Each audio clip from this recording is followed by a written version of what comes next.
Bismillahirrahmanirrahim. Assalamualaikum warahmatullahi wabarakatuh. Allahumma salli ala Sayyidina Muhammad wa ala ali Sayyidina Muhammad. Selamat pagi anak-anakku. Bagaimana kabar kalian hari ini? Mudah-mudahan Allah Subhanahu wa taala senantiasa melindungi kita semua dari hal-hal yang tidak kita inginkan, sehingga pembelajaran kita kali ini Allah berikan kelancaran dan kemudahan. Amin, amin, ya Rabbal Alamin. Anak-anakku, sebelumnya Bapak ucapkan selamat datang dan selamat bergabung di SMP Islam Al-Mustari tahun ajaran 2020-2021. Perkenalkan, nama Bapak Ade Surahman. Bapak biasa dipanggil Pak Ade. Di SMP Islam Al-Mustari, Bapak mengajar Pendidikan Agama dan Budi Pekerti kelas 8 dan juga mengajar materi pelajaran Bahasa Sunda kelas 7 dan kelas 8. Selain itu juga Bapak di sini sebagai Wakil Kepala Sekolah bidang Humas dan juga Bapak sebagai Wali kelas 8B. Anak-anakku, siswa dan siswi baru SMP Islam Al-Mustari yang Bapak banggakan, pada kesempatan kali ini Bapak akan membahas bab 1 Tauhid. Silahkan disimak dan diperhatikan baik-baik. A. Pengertian Tauhid. Tauhid secara bahasa diambil dari kata bahasa Arab wahada yuwahidu tauhidan, yang artinya mengesakan. Sedangkan menurut istilah, tauhid adalah mengesahkan Allah Subhanahu wa taala, termasuk dalam segi uluhiyah atau ketuhanan, rububiyah, pemelihara, pencipta, dan nama-nama serta sifat-sifatnya. Dari pengertian tersebut, maka bisa diambil kesimpulan bahwa yang pertama, tauhid yang murni akan terwujud jika Tuhan yang disembah ilah hanya satu. Tidak bermacam-macam seperti hanya keyakinan orang Nasrani yang telah diselewengkan atau keyakinan yang lainnya. Kesimpulan kedua yaitu tauhid yang murni juga akan terwujud jika terdapat keyakinan bahwa Tuhan pencipta, pemberi rizki, juga pengatur alam ini atau Rob hanya satu. Tidak ada sekutu atau campur tangan yang lain dalam penciptaan dan menghidupkan sebagaimana yang diyakini orang-orang Nasrani. Kesimpulan terakhir, tauhid yang murni juga akan terwujud jika berkeyakinan bahwa Allah Subhanahu wa taala memiliki nama-nama yang mulia dan sifat-sifat yang agung. Tidak ada sekutu baginya di dalamnya. Dari pengertian tauhid di atas dijelaskan bahwa tauhid dilihat dari beberapa aspek yang berbeda. Maka lahirlah aspek peribadahan yakni uluhiyah, aspek penciptaan yakni rububiyah, dan aspek nama-nama dan sifatnya yakni asma was sifat. Uluhiyah menjelaskan bahwa kita harus menyembah Allah Subhanahu wa taala semata tanpa dibarengi dengan sesembahan lainnya. Sedangkan rububiyah menjelaskan bahwa sang pencipta alam semesta ini hanyalah satu saja, yakni Allah Subhanahu wa taala. Dan Allah Subhanahu wa taala memiliki sifat-sifat dan nama-nama yang agung. Meskipun secara bahasa nantinya diketahui bahwa makna ilah dan Rob mempunyai perbedaan, namun dalam tatanan penggunaannya tak demikian. Keduanya mempunyai satu kesatuan yang tak terpisahkan. Sebab dalam logika paling sederhana dapat diketahui bahwa sosok yang mencipta dan merawat alam semesta, aspek rububiyah, adalah satu-satunya zat yang layak disembah dari aspek uluhiyah, dan demikian pula mustahil seorang manusia berakal sehat akan melakukan penyembahan pada zat yang sama sekali tidak terlibat dalam penciptaan dan perawatan alam semesta atau aspek rububiyah. Itulah sebabnya para penyembah berhala tidak menyembah segala objek yang mereka lihat atau mereka buat, namun hanya objek tertentu saja yang mereka yakini punya andil dalam sisi rububiyah. Dengan sebab tidak bisa dipisahkan, maka makna ilah dan Rob sah dimaknai dengan kata Tuhan, yakni Allah Subhanahu wa Ta'ala. Baiklah anak-anakku, siswa dan siswi baru SMP Islam Al-Mustari yang Bapak banggakan, demikianlah pembahasan materi tentang tauhid di pertemuan yang pertama ini, yaitu tentang pengertian tauhid. Nanti kita akan lanjutkan pada pertemuan berikutnya. Terima kasih Bapak sampaikan dan Bapak akhiri. Assalamualaikum warahmatullahi wabarakatuh.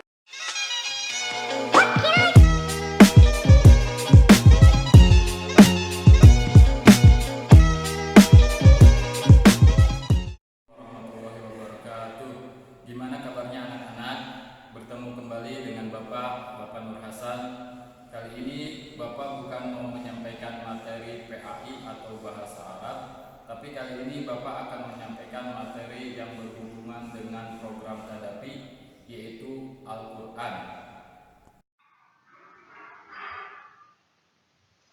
Bab yang pertama, beberapa hal mengenai huruf. Huruf Arab atau yang biasa kita kenal dengan huruf hijaiyah dan tanda baris atau tanda baca.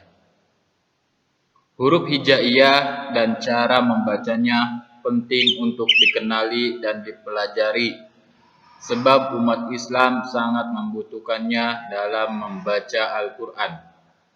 Hal itu dikarenakan huruf di dalam Al-Quran menggunakan huruf hijaiyah. Belajar membaca Al-Quran perlu dilakukan sejak dini, karena banyak aturan pelafalan atau pengucapan yang berbeda dengan bahasa kita. Bahkan apabila seseorang lama tidak membaca Al-Quran dan berhenti belajar, maka kemungkinan akan lupa dengan pelafalan huruf dan hukum bacaan tertentu. Huruf hijaiyah adalah huruf alfabet yang berasal dari Arab. Huruf hijaiyah dan cara bacanya memiliki aturan urutan yang berbeda dengan abjad bahasa Indonesia atau bahasa lainnya. Walaupun Al-Quran diturunkan dengan huruf hijaiyah, bukan berarti Al-Quran ditujukan hanya kepada orang Arab saja. Akan tetapi Al-Quran ditujukan bagi seluruh umat Islam di seluruh dunia. Huruf hijaiyah memiliki aturan urutan yang berbeda dengan abjad bahasa Indonesia. Abjad Arab ditulis dari arah kanan ke kiri dan mempunyai jumlah 29 huruf. Huruf hijaiyah dan cara bacanya yang baik dan benar sangat penting dipelajari sebelum melanjutkan kepada membaca Al-Quran. Selain itu, dalam mempelajari huruf hijaiyah dan cara bacanya, kalian harus berlandaskan dengan niat yang tulus dan ikhlas karena Allah Subhanahu wa Ta'ala, supaya dimudahkan oleh Allah Subhanahu wa Ta'ala dalam belajar membaca Al-Quran. Berikut Bapak akan contohkan pengucapan huruf hijaiyah.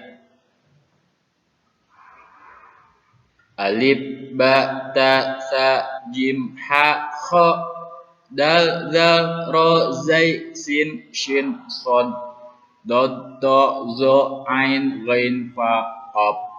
Kaf, lam, mim, nun, waw, ha, lam, alif, hamzah, ya.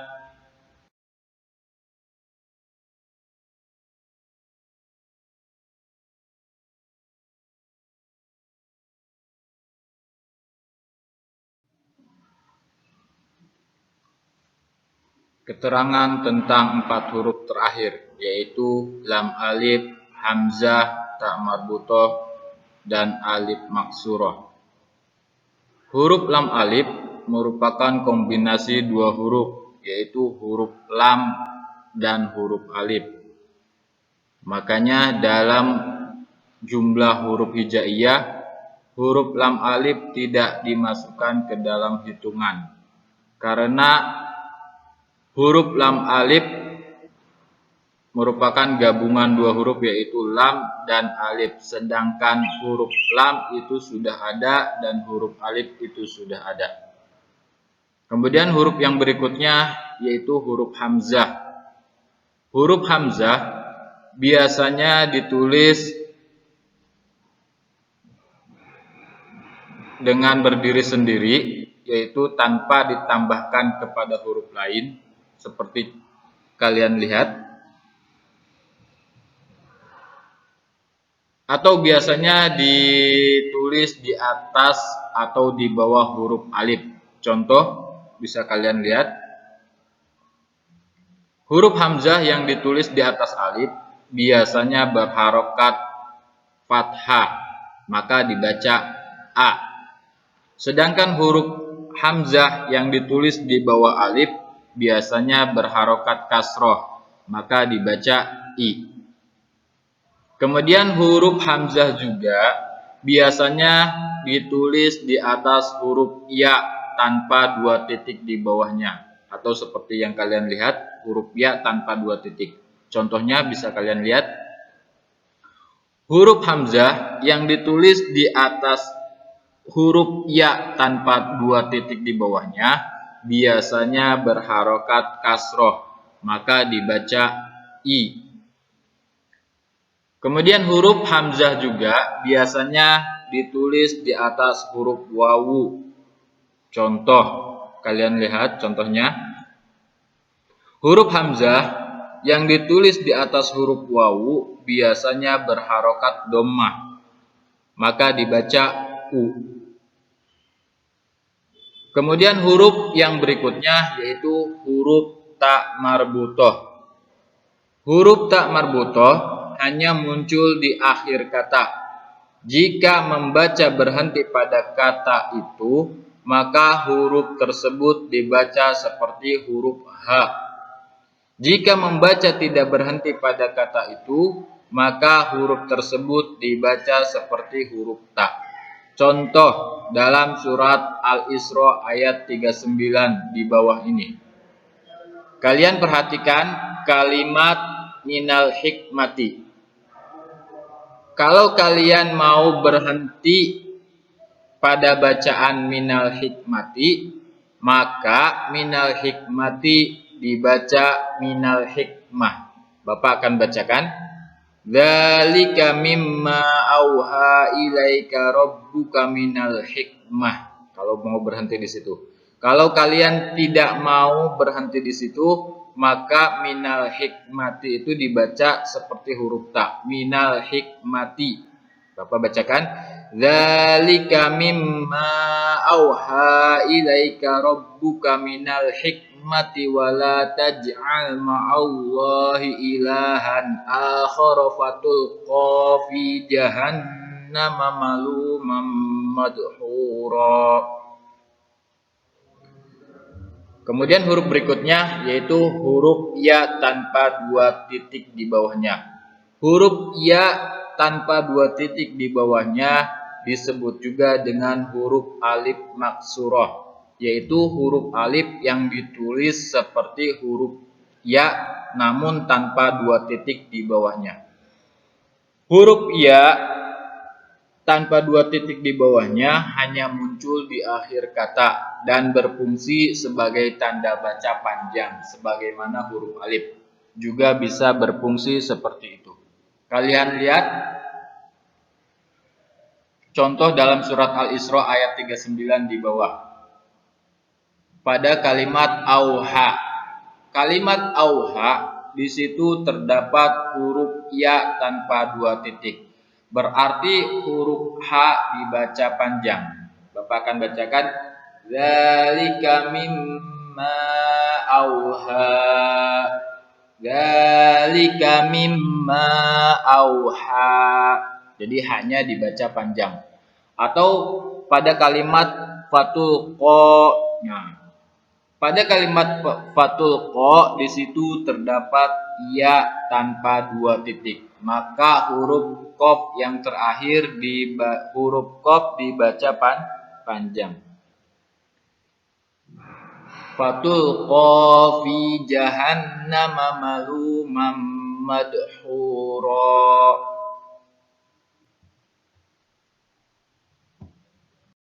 Anak-anak, itulah materi yang bisa Bapak sampaikan pada pertemuan kali ini. Semoga bermanfaat. Apabila ada kekurangan, Bapak mohon maaf yang sebesar-besarnya. Wabillahi taufiq wal hidayah. Wassalamualaikum warahmatullahi wabarakatuh.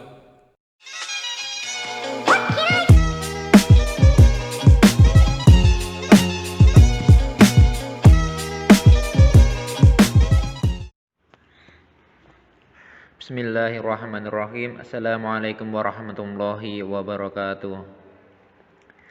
Alhamdulillahirabbil alamin. Wassalatu wassalamu ala asyrafil anbiya'i wal mursalin wa ala alihi wa sahbihi ajma'in. Amma ba'du. Anak-anakku yang soleh dan solehah, marilah kita membahas materi tadafi tentang akhlak. Islam kerap kali menekankan pentingnya bagaimana akhlak seorang muslim seharusnya. Bahkan tak tanggung-tanggung yang dijadikan suri tauladan adalah Nabi Muhammad sallallahu alaihi wasallam. Akhlak merupakan bentuk jamak dari kata khuluq, berasal dari bahasa Arab yang berarti perangai, tingkah laku, atau tabiat.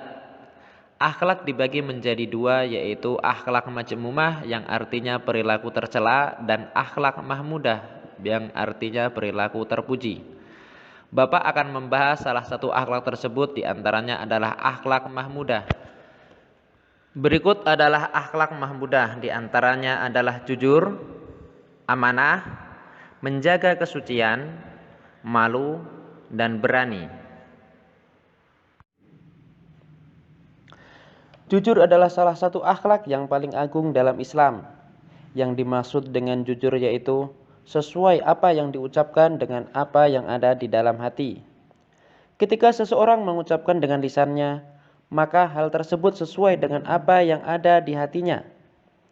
Adapun jika berbeda antara yang dia tampakkan dan dia sembunyikan, maka ini adalah kemunafikan. Disebutkan dalam berbagai ayat keutamaan orang-orang yang jujur, diantaranya yaitu firman Allah Subhanahu wa taala, Ya ayyuhalladzina amanu taqullaha wa kunu ma'asyadiqin, yang artinya, wahai orang-orang yang beriman, bertakwalah kepada Allah dan jadikan kalian bersama dengan orang-orang yang jujur. Quran surat At-Taubah ayat 119. Selanjutnya adalah amanah. Amanah mempunyai kedudukan yang sangat tinggi di agama kita. Bahkan Allah Azza wa Jalla menawarkan amanah tersebut kepada langit dan bumi. Maka semuanya merasa khawatir untuk memikulnya, dikarenakan besarnya perkara itu. Allah Subhanahu wa taala pun pernah berfirman yang artinya, sesungguhnya kami telah menawarkan amanah kepada langit, bumi, dan gunung-gunung. Maka semuanya enggan untuk memikul amanah itu, dan mereka khawatir akan mengkhianatinya. Dan dipikulah amanah itu oleh manusia. Sesungguhnya manusia itu amat zalim dan amat bodoh. Quran surat Al-Ahzab ayat 72. Maka dari amanah secara umum adalah mencakup seluruh perkara agama, karena Allah Azza wa Jalla telah menciptakan hamba-hambanya agar mereka beribadah kepadanya, dan Allah menciptakan mereka agar mereka taat kepada Allah Subhanahu wa ta'ala. Anak-anak adalah ujian dan cobaan. Apakah seorang muslim menunaikan amanah yang dibebankan kepadanya dari harta, dari anak, dan lainnya? Maka di antara akhlak yang sempurna dari seorang muslim yaitu menjaga amanah, memperhatikannya, dan tidak menyia-nyiakan sedikit pun. Maka dari itu, kita sebagai seorang muslim wajib menjaga amanah dan menunaikan amanah tersebut yang dibebankan oleh Allah Subhanahu wa taala kepada diri kita. Selanjutnya, menjaga kesucian. Menjaga kesucian yaitu dengan cara meninggalkan yang diharamkan, menjaga diri dari perbuatan-perbuatan dosa dan maksiat. Dan barang siapa yang belum mampu untuk menikah, hendaklah dia menjaga kesuciannya dan menjauhi perbuatan-perbuatan haram dengan niat ketaatan kepada Allah Subhanahu wa taala dan karena bertakwa kepadanya. Nah, adapun orang-orang yang tidak mempunyai harta, maka hendaklah dia menjaga kesuciannya dan tidak meminta-minta kepada manusia. Dalam hadis riwayat Bukhari Muslim pun dijelaskan selanjutnya adalah malu. Barang siapa yang menjaga kesuciannya, yang sangat agung, Allah akan mensucikannya. Dan sifat yang sangat mulia, yang hendaknya seseorang berakhlak dengan akhlak ini. Dan apabila seseorang berakhlak dengan akhlak ini akan menghalanginya dari seluruh perbuatan-perbuatan yang buruk dan mengantarnya kepada perbuatan-perbuatan yang baik. Karena sifat malu seluruhnya adalah kebaikan dan tidak akan mendatangkan kecuali kebaikan. Sebaliknya, apabila sifat malu ini hilang dari seseorang, maka kebaikan akan meninggalkannya dan dia tidak akan malu untuk melakukan perbuatan buruk apapun. Di antara bentuk malu kepada Allah Subhanahu wa taala adalah seseorang menjaga anggota badannya, menjaga panca inderanya, menjaga perutnya dari memasukkan ke dalam perutnya hal-hal yang diharamkan oleh Allah Subhanahu wa taala. Selanjutnya adalah berani. Berani dalam tempatnya yang benar adalah kemuliaan dan kesuksesan.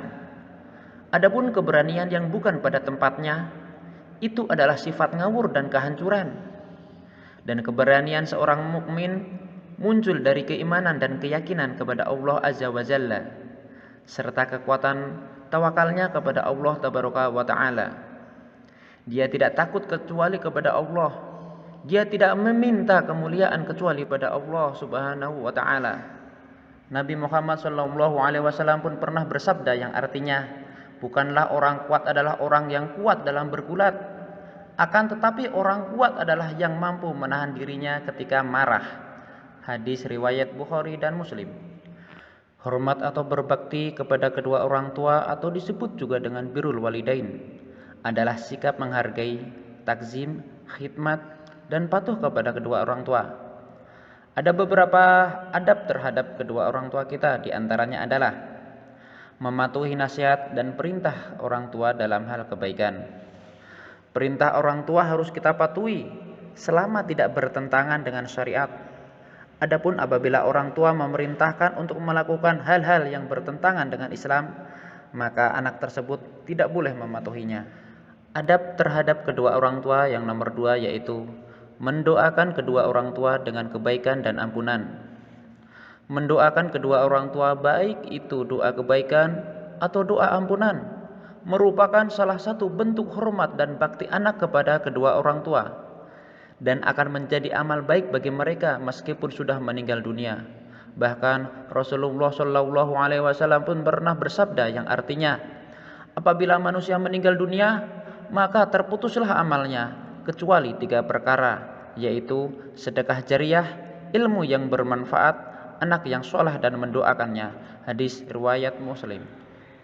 Sebagai seorang muslim, kita harus senantiasa mendoakan kebaikan kepada kedua orang tua kita, yaitu dengan doa yang biasa kita panjatkan. Allahumma rabbi ghfirli wa liwalidayya warhamhuma kama rabbayani shaghira, yang artinya, ya Allah, ampunkanlah aku dan kedua orang tuaku, dan sayangilah keduanya seperti mereka menyayangiku sewaktu aku kecil. Adab terhadap kedua orang tua nomor 3 adalah memelihara dan menjaga kedua orang tua. Seorang anak berkewajiban memelihara dan menjaga kedua orang tuanya, terutama jika anaknya sudah bekerja, sedang ibu bapaknya sudah tua. Maka salah satu atau keduanya sampai umur lanjut dalam memelihara anaknya, maka anaknya harus tetap selalu menjaga dan memelihara mereka dengan baik dan sopan santun. Adab terhadap orang tua yang selanjutnya adalah tidak mencela orang tua. Mencela orang tua dan menyebabkan mereka dicela orang lain termasuk salah satu dosa besar. Rasulullah pun pernah bersabda yang artinya, termasuk dosa besar adalah seseorang mencela orang tuanya. Para sahabat pun bertanya, ya Rasulullah, apa ada orang yang mencela orang tuanya? Beliau pun menjawab, ada.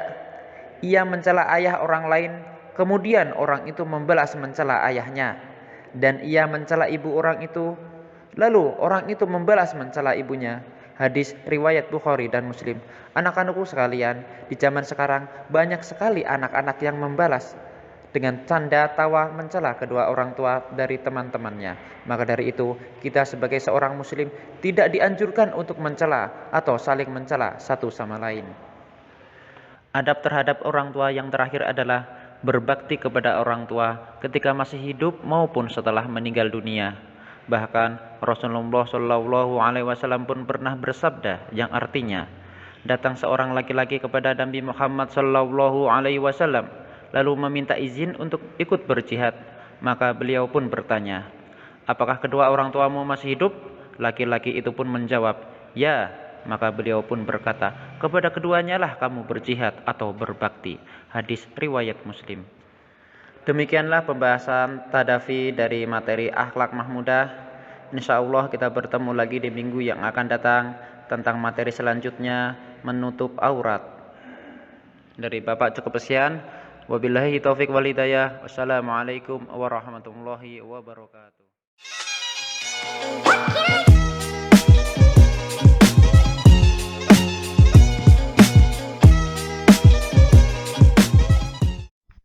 Bismillahirrahmanirrahim. Assalamualaikum warahmatullahi wabarakatuh. Apa kabar anak-anak? Mudah-mudahan kalian sehat walafiat dan selalu dilindungi oleh Allah Subhanahu wa taala serta mendapatkan anugerah taufik dan hidayahnya. Amin ya rabbal alamin. Nah, pada kesempatan kali ini kita memasuki program tadafi yang materinya berkaitan dengan akidah.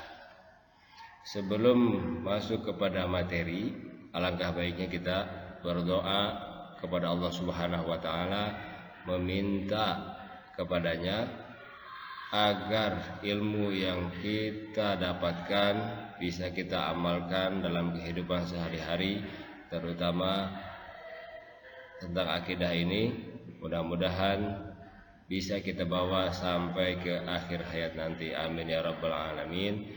Ala hadhihi niyyah wa ala kulli niyatin shalihah wa ala ma nawahu wa salafuna shalihun wa ila hadratin Nabi Muhammad sallallahu alaihi wa alihi wasallam bi sirril Fatihah. A'udzu billahi minasy syaithanir rajim. Bismillahir rahmanir rahim. Alhamdulillahi rabbil alamin arrahmanir rahim maliki yaumiddin.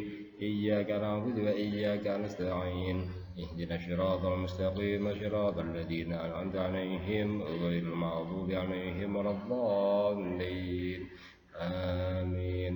Mudah-mudahan dengan pembacaan surah Al-Fatihah tersebut dikabulkan oleh Allah Subhanahu wa taala sehingga kita bisa mengamalkan apa yang kita dapat dari pembelajaran kali ini.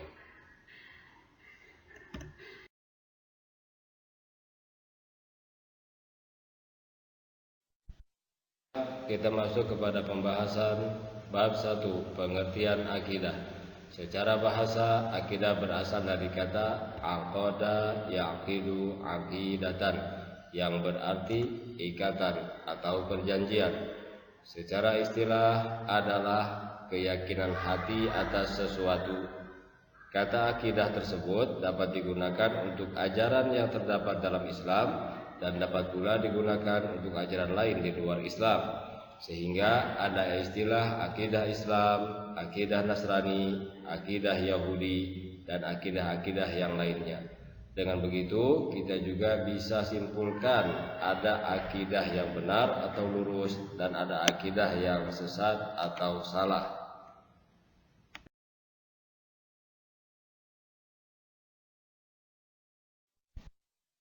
Maka pada pembelajaran akidah kali ini kita akan mempelajari pertama pengertian akidah Islam, yang kedua dasar-dasar akidah Islam, yang ketiga tujuan akidah Islam, dan yang keempat pokok-pokok akidah Islam.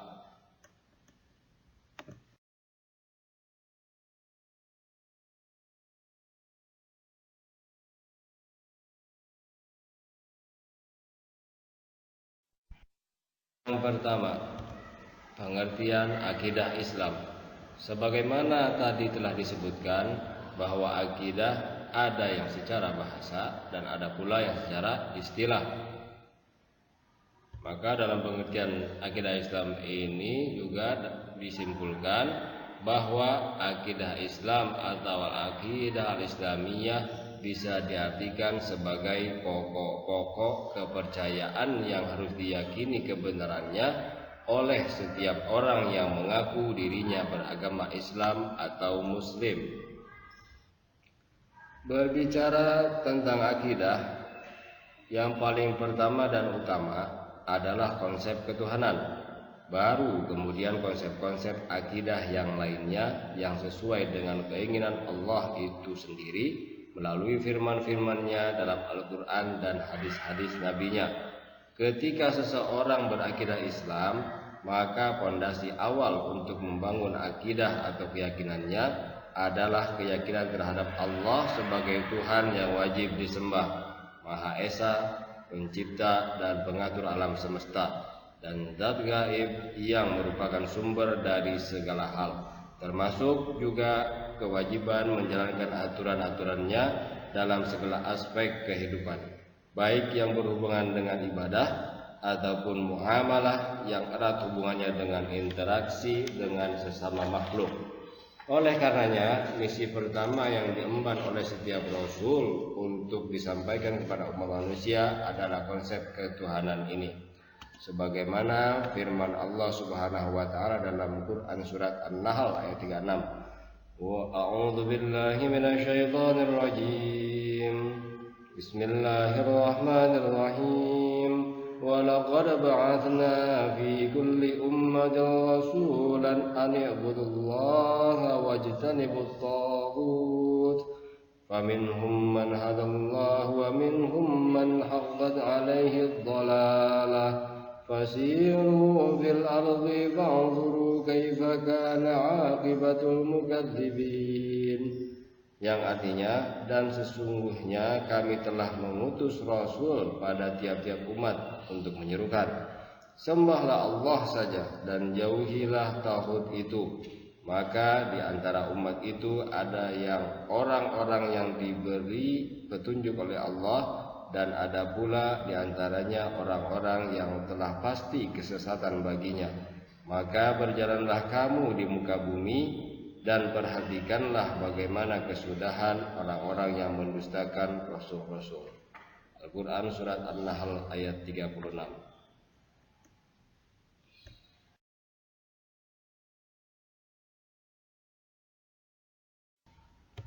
Yang kedua, dasar-dasar akidah Islam. Akidah Islam adalah sesuatu yang bersifat tauqif, artinya suatu ajaran yang hanya dapat ditetapkan dengan adanya dalil dari Allah dan Rasulnya. Maka sumber ajaran akidah Islam adalah terbatas pada Al-Quran dan Sunnah saja, karena tidak ada yang lebih tahu tentang Allah kecuali Allah itu sendiri, kemudian Rasulullah SAW selaku pengemban wahyu dari Allah Subhanahu wa taala. Baru kemudian pendapat para ulama yang mumpuni yang dinyatakan oleh Rasulullah SAW sebagai pewarisnya. Yang pertama, Al-Quran. Al-Quran adalah firman Allah Subhanahu wa taala yang diwahyukan kepada Nabi Muhammad SAW dengan perantara malaikat Jibril. Melalui Al-Quran inilah Allah Subhanahu wa taala menuangkan firman-firman-Nya berkenaan dengan konsep akidah yang benar yang harus diyakini dan dijalani secara mutlak dan tidak boleh ditawar oleh semua umat Islam. Di dalam Al-Quran banyak terdapat ayat-ayat yang berisi tentang tauhid, akidah, keesaan Allah Subhanahu wa taala, yang diantaranya di dalam Al-Quran surat Al-Ikhlas ayat 1 sampai 4. A'udzu billahi minasyaitonir rajim. Bismillahirrahmanirrahim. Qul huwallahu ahad, Allahus samad, lam yalid wa lam yulad wa lam yakul lahu kufuwan ahad. Katakanlah, dialah Allah yang Maha Esa. Allah adalah Tuhan yang segala sesuatu yang bergantung kepadanya. Dia tidak beranak dan tidak pula diperanakan, dan tidak ada suatu apapun yang setara dengan Dia. Dalam dalil yang lain, A'udzu billahi minasyaitonir rajim. Bismillahirrahmanirrahim. Ya ayyuhalladzina amanu aminu billahi wa rasulihi wal kitabil ladzi nazzala ala rasulihi wal kitabil ladzi anzala min qabl. Wa man yakfur billahi wa malaikatihi وملائكته وكتبه ورسله واليوم الآخر فقد ضل ضلالا بعيدا. Wahai orang-orang yang beriman, tetaplah beriman kepada Allah dan Rasul-Nya, dan kepada kitab yang Allah turunkan kepada Rasul-Nya, serta kitab yang Allah turunkan sebelumnya. Barang siapa yang kafir kepada Allah, malaikat-malaikatnya, kitab-kitabnya, rasul-rasulnya, dan hari kemudian, maka sesungguhnya orang itu telah sesat sejauh-jauhnya. Dasar yang kedua, al-hadis. Hadis ialah segala ucapan, perbuatan, dan takrir Nabi Muhammad SAW. Islam telah menegaskan bahwa hadis menjadi sumber hukum Islam kedua setelah Al-Quran, baik sumber hukum dalam akidah maupun dalam semua persoalan hidup. Hal ini dikarenakan semua yang disandarkan kepada Nabi adalah wahyu dari Allah Subhanahu wa Ta'ala, bukan sekedar menurutkan hawa nafsunya saja. Sebagaimana firman Allah Subhanahu wa Ta'ala, wa ma yantiqu 'anil hawa in huwa illa wahyun yuha, dan tidaklah yang diucapkannya itu menurut kemauan hawa nafsunya. Ucapannya itu tiada lain hanyalah wahyu yang diwahyukan kepadanya. Al-Quran Surat An-Najm ayat 3-4. Itulah dasar perintah mengikuti Rasulullah SAW melalui hadis-hadisnya. Adapun hadis-hadis yang menjelaskan tentang akidah adalah sebagai berikut.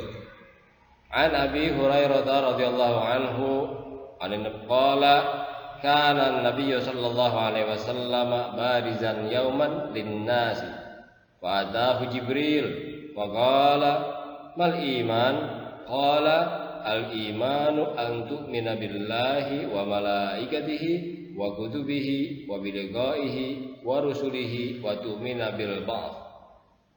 Dari Abu Hurairah radhiyallahu anhu berkata bahwa Nabi Muhammad SAW pada suatu hari bersama para sahabat. Lalu datang malaikat Jibril alaihissalam yang kemudian bertanya, apakah iman itu?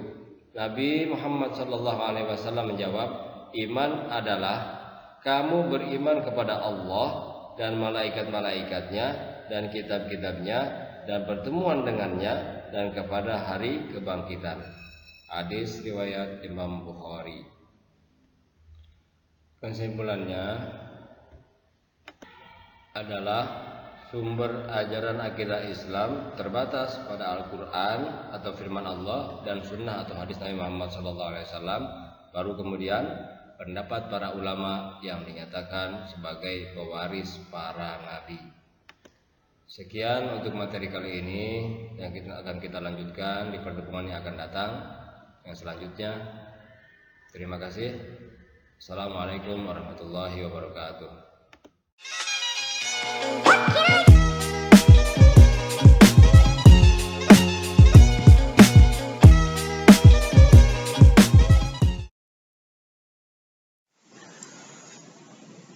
Assalamualaikum warahmatullahi wabarakatuh. Bismillahirrahmanirrahim. Alhamdulillahi rabbil alamin. Allahumma salli wa sallim ala sayyidina Muhammadin wa ala alihi wa sahbihi ajmain, amma ba'du.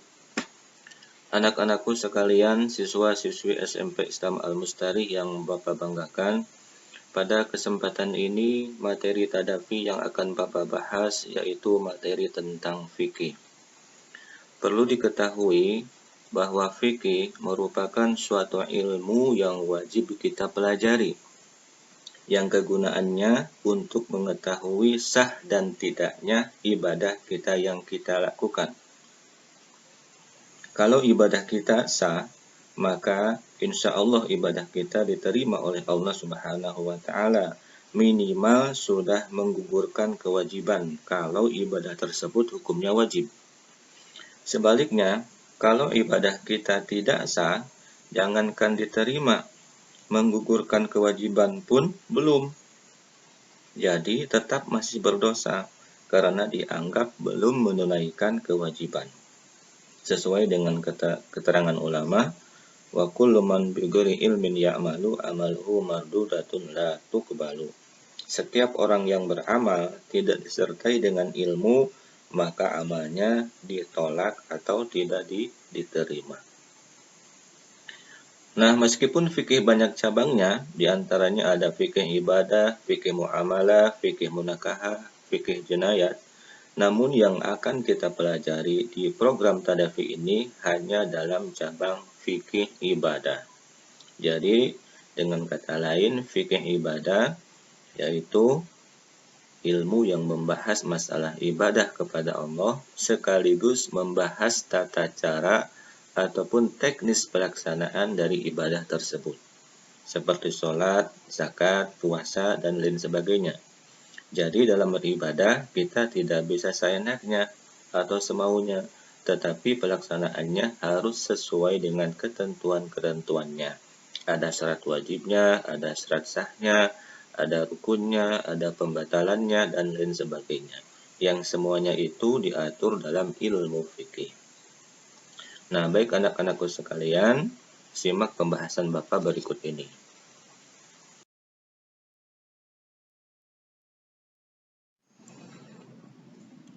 Bab yang pertama pada materi fikih yaitu akan membahas tentang toharoh ataupun bersuci.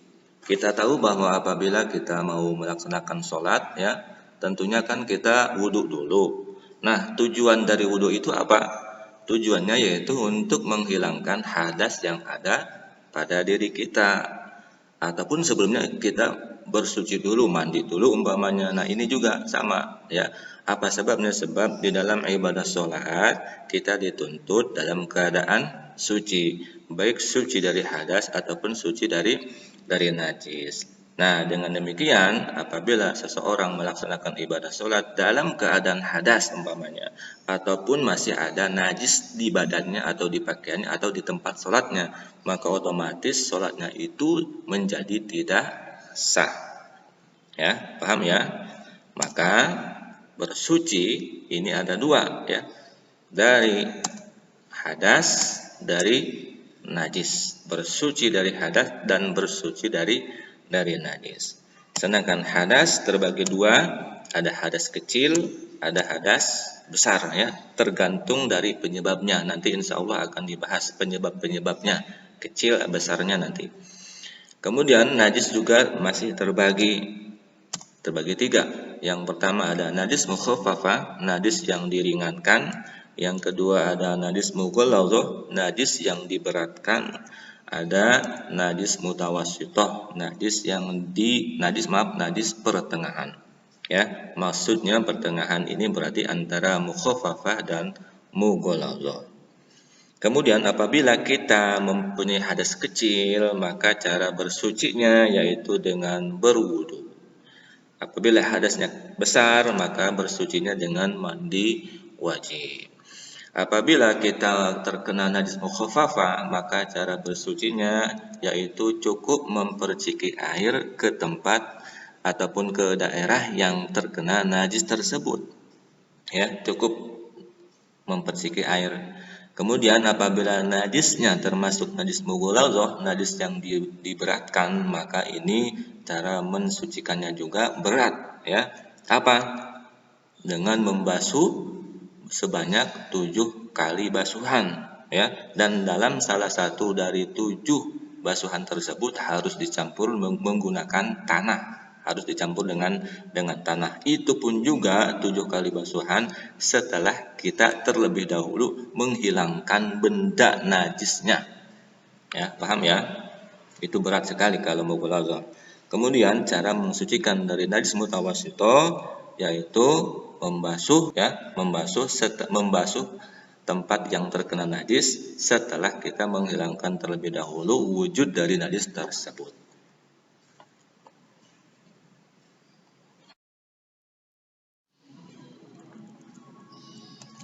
Penjelasan tentang hadas, ya. Tadi sudah dibahas bahwa hadas ini kan terbagi dua, ada hadas kecil, ada hadas besar. Nah, sekarang kita bahas satu persatu.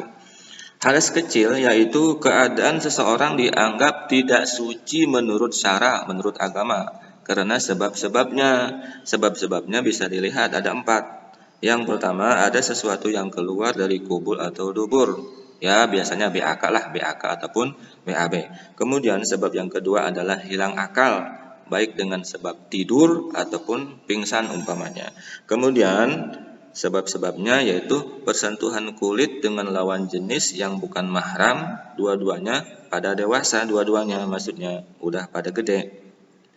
Dan yang keempat, menyentuh kemaluan atau dubur dengan telapak tangan. Nah, ini penyebab-penyebab seseorang dikatakan mempunyai hadas kecil. Nah, untuk menghilangkannya menjadi suci kembali dengan cara berwudu. Kemudian hadas yang kedua adalah hadas besar. Hadas besar pengertiannya sama di awalnya, yaitu keadaan seseorang dianggap tidak suci menurut syara karena sebab-sebabnya. Ya, sebab-sebabnya diantaranya yaitu bersetubuh bagi suami istri, kemudian keluar air mani, kemudian haid bagi perempuan, melahirkan, nifas, dan meninggal. Nah, ini semuanya sebab-sebab ini dikatakan seseorang dianggap mempunyai hadas besar. Nah, untuk menjadi suci kembali, maka ia harus mandi wajib. Kemudian apabila kita dalam menggunakan air ada uzur, umpamanya kita sakit ataupun airnya tidak ada, maka bersuci ini baik hadas kecil ataupun hadas besar bisa diganti dengan tayamum. Baik, mungkin untuk sementara sampai di situ dulu. Assalamualaikum warahmatullahi wabarakatuh.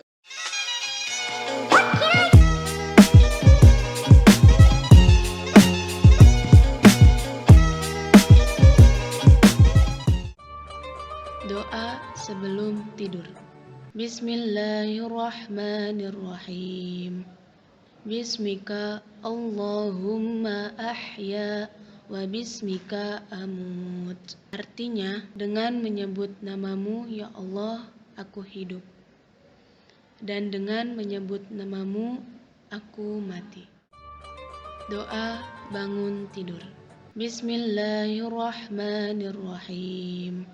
Alhamdulillahilladzi ahyana ba'dama amatana wa ilaihin nusyur. Artinya, segala puji bagi Allah yang telah menghidupkan kami sesudah kami mati, atau membangunkan dari tidur, dan hanya kepadanya kami dikembalikan. Doa sebelum makan.